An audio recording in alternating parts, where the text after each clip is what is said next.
Confederates hammered both flanks of the Army of the Potomac, and with equal resolve, the Bluecoats held the line, inflicting ghastly casualties upon Lee's veterans. Meade held a council of war late the night of July 2nd, and the Corps commanders of the Army of the Potomac agreed to hold the line rather than pull out under the cover of darkness. Meade let it be known that he thought Lee tried both flanks and failed, and thought that if there were another attack in the morning, it'd be directed at the center, thought to be possibly the weakest position of the Army of the Potomac. For Lee, he turned to Longstreet, his war horse, for the leadership to orchestrate and attack Meade's center. At about 1 p.m., Longstreet had all his forces organized for a bold strike against the center. His forces consisted of Pickett's division, fresh and ready to go, Pettigrew's division, formerly Heath's, who was recovering from his wound of July 1st, whose troops were completely battered, and then a supporting force of 2 North Carolina brigades commanded by General Isaac Trimble, who finally found a command. All told, the force numbered approximately 12,000 men. The signal guns may have been fired around 1 p.m., but that is often debated as everyone seemed to record a slightly different time. But sometime between 1 p.m. and 2 p.m., the attack commenced.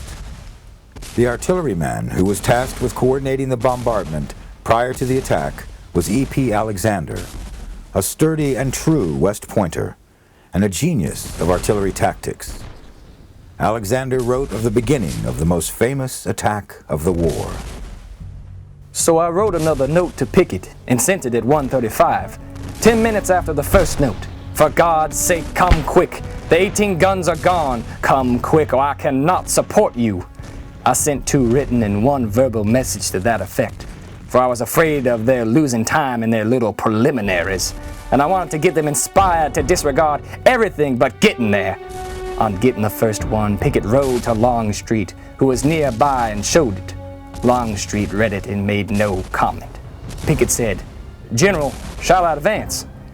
Pickett paused a few seconds and saluted and said, "I'm going to move forward, sir."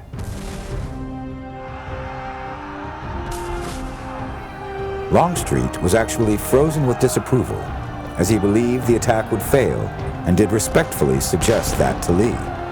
But at this moment, his order was not needed.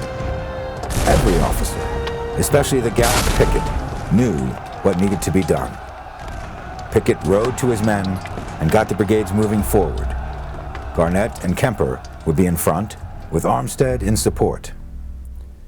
Everyone in the command staff knew he was attacking his old pre-war Army friend, Hancock.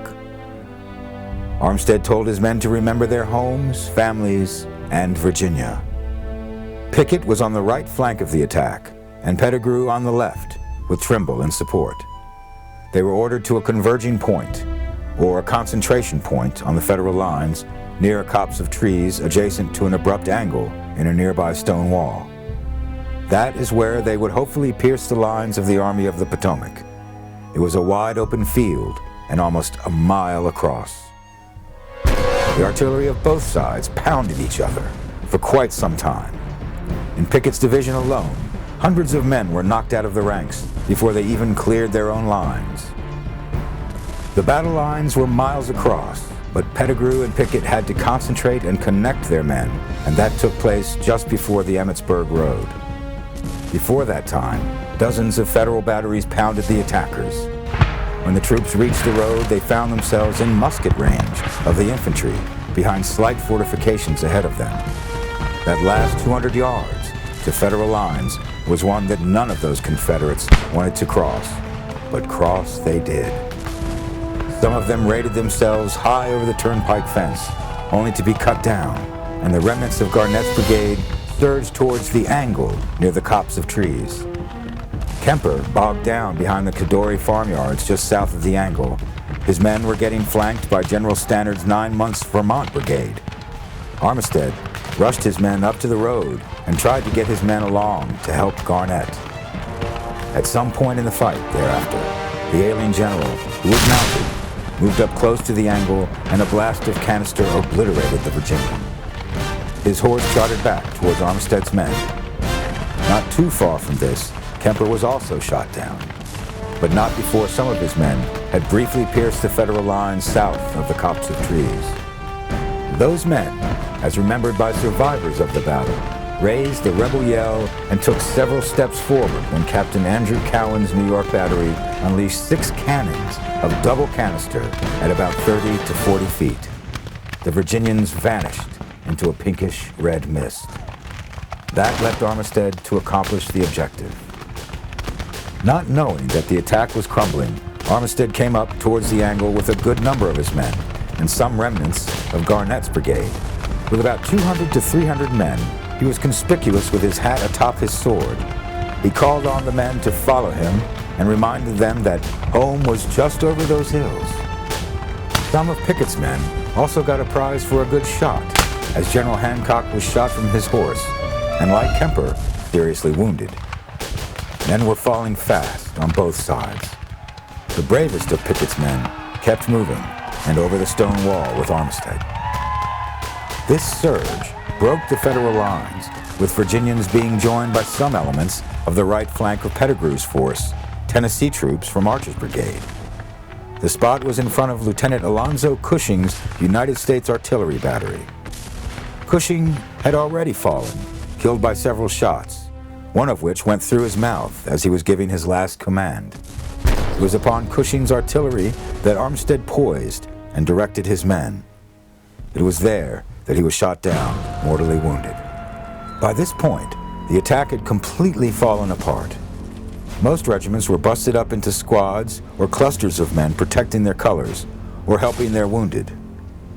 Trimble was shot down in these final moments, just as there was a universal falling back of all the troops. This retreat was nothing more than these clusters of men planning what would be better, surrender or risk death on the retreat. Pickett's survivors, those that were not killed, wounded, or captured, moved past General Lee near the Confederate lines. The commanding general told them it was his fault, and they had done their work nobly. At first, Lee tried to react with due propriety, as the military situation would call for. Lee told Pickett that he should reform his division, to which Pickett reminded Lee that it no longer existed. He was not far from the truth. There would only be several hundred men that would reform, and they did not stop retreating until they got a few miles from the battlefield.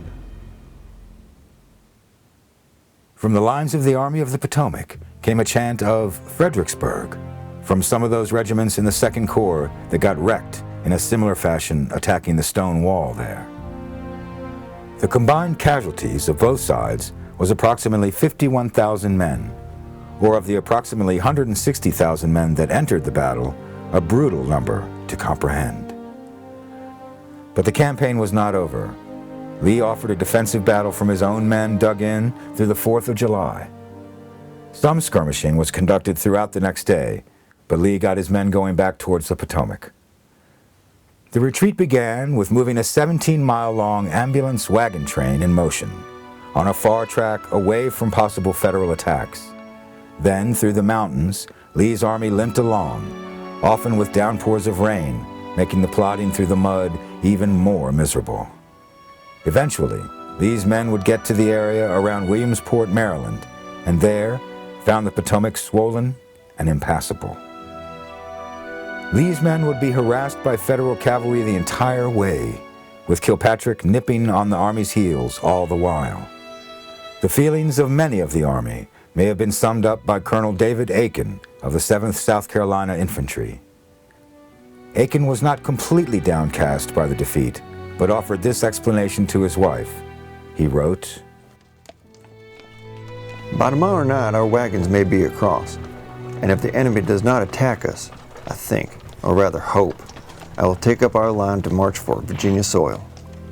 This would be cheering news to this army. I don't think General Lee or anyone else will ever get back into Maryland again. I never want to try it over, certain."